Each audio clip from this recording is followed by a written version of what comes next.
Next question 28 question చూడండి. What role did tank silt play in farming? So tank silt ఎట్లా farming లోపల మనకు అంటే ట్యాంక్ సిల్ట్ అంటే ఏంటిదిరా? ఈ యొక్క చెరువుల లోపల ఉండే మెత్తని మట్టి ఏదైతే ఉంటుందో, సారవంతమైన మట్టి ఏదైతే ఉంటుందో, ఈ సారవంతమైన మట్టిని ఏమంటారు? సిల్ట్ అనడం జరుగుతుంది. ఏమంటారు? సిల్ట్ అంటారు. ఈ సిల్ట్ మనకి ఏ విధంగా ఉపయోగపడుతుంది అని అడుగుతున్నాడు. Tank silt acted as a fertiliser when spread on agricultural fields. So మనకు ఇది ఎందుకు ఉపయోగపడుతుంది? పొలాలకు సహజ సిద్ధమైన ఎరువుగా ఉపయోగపడుతుంది. పొలాలకు సహజ సిద్ధమైన ఎరువుగా ఇది ఉపయోగపడుతుంది. నెక్స్ట్ క్వశ్చన్ 29th క్వశ్చన్ చూడండి. What is the danger of treating ground water as private resource? Private రీసోర్స్గా ఒక భూగర్భ జలాన్ని సొంత ఆస్తిగా భావిస్తే ఏ విధమైన నష్టం జరుగుతుంది? ఏ విధమైన ప్రభావం వస్తుంది? It may lead to overuse and inequitable distribution, disadvantaging people without tube wells or land.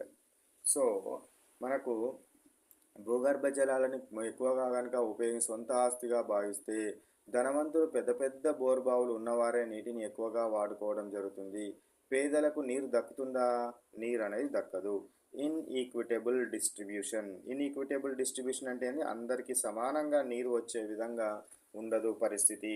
ఎందుకు? ప్రైవేట్ రీసోర్స్గా భావిస్తే వాళ్ళే మొత్తం తోడుకుంటారు, వాళ్ళే ఉపయోగిస్తారు. కాబట్టి ఇది అంతా కూడా అందరికీ సంబంధించిన ఆస్తిగా భావించడము జరుగుతుంది.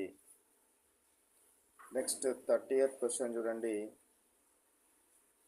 What is one consequence of cutting down vegetation and hill slopes? So hill slopes లోపల కొండ వాలుల్లో చెట్లను నరికివేస్తే ఏమవుతుంది? Reduced ground water recharge and faster run off. So ఇది గ్రౌండ్ వాటర్ యొక్క రీఛార్జ్ని ఏమవుతుంది? తగ్గిస్తుంది. నీరు వేగంగా ప్రయాణించడం వల్ల ఈ యొక్క మట్టి అంతా కొట్టుకొని పోతుంది. భూమిలోనికి నీరు ఇంకడాన్ని తగ్గించడం జరుగుతుంది. ఓకే. నెక్స్ట్ 31